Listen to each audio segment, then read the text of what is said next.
Everyone, কেমন আছো সকলে? আশা করছি সকলেই ভালো আছো। আজকে একটা রেসিপি নিয়ে এসেছি। রেসিপিটা হলো এই যে কাতলা মাছ ভাপা। তো এখানে আমি 5 পিস কাতলা মাছ নিয়ে নিয়েছি, আর এর সঙ্গে লাগছে এই যে 4 মগজ আর সর্ষে আর পোস্ত কাঁচা লঙ্কা দিয়ে বেটে নিয়েছি। ওর মধ্যে আমি দিয়ে দিয়েছি লবণ পরিমাণ মতন আর হলুদ। প্রথমে কাতলা মাছগুলোকে আমি এই টিফিন বক্সটার মধ্যে ভালো করে বসিয়ে নেব। এই যে বসিয়ে নিয়েছি।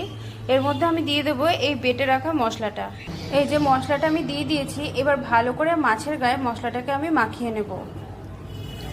একটুখানি এরকম করে ডলে ডলে মাখিয়ে নেবে, তা না এলে মশলাটা ঠিক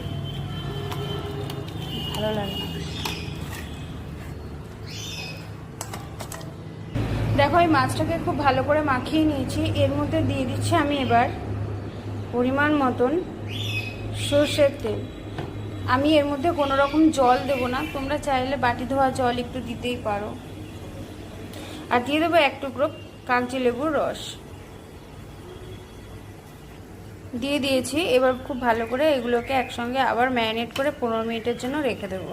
এই যে আমি মাখিয়ে নিয়েছি। এবার এই ঢাকনাটা দিয়ে আটকে 15 মিনিটের জন্য রেখে দেবো। ততক্ষণে আমি গ্যাসে জল গরম বসাবো। দেখো আমার এখানে জলটা পুরো ফুটছে। এবার আমি দিয়ে দেব এই টিফিন বক্সটা, দিয়ে আমি ঢাকা দিয়ে দেবো। দিয়ে দিলাম ঢাকা। এবার ওটা হতে থাক। পুরো আমি 15 মিনিট পর এটাকে নামিয়ে নেব। আমার এটা 15 মিনিট হয়ে গেছে। দেখো পুরো ভাপাটাও হয়ে গেছে।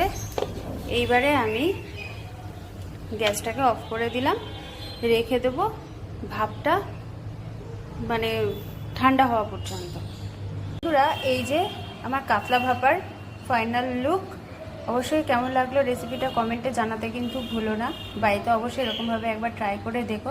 রেসিপিটা ভালো লাগলে লাইক কমেন্ট শেয়ার করো। যারা ফেসবুক থেকে দেখবে তারা আমার প্রোফাইলটাকে ফলো করে দিও। যারা ইউটিউব থেকে দেখবে তারা আমার চ্যানেলটাকে সাবস্ক্রাইব করে দিও। আজকের মতন টাটা, দেখা হচ্ছে নেক্সট রেসিপি নিয়ে।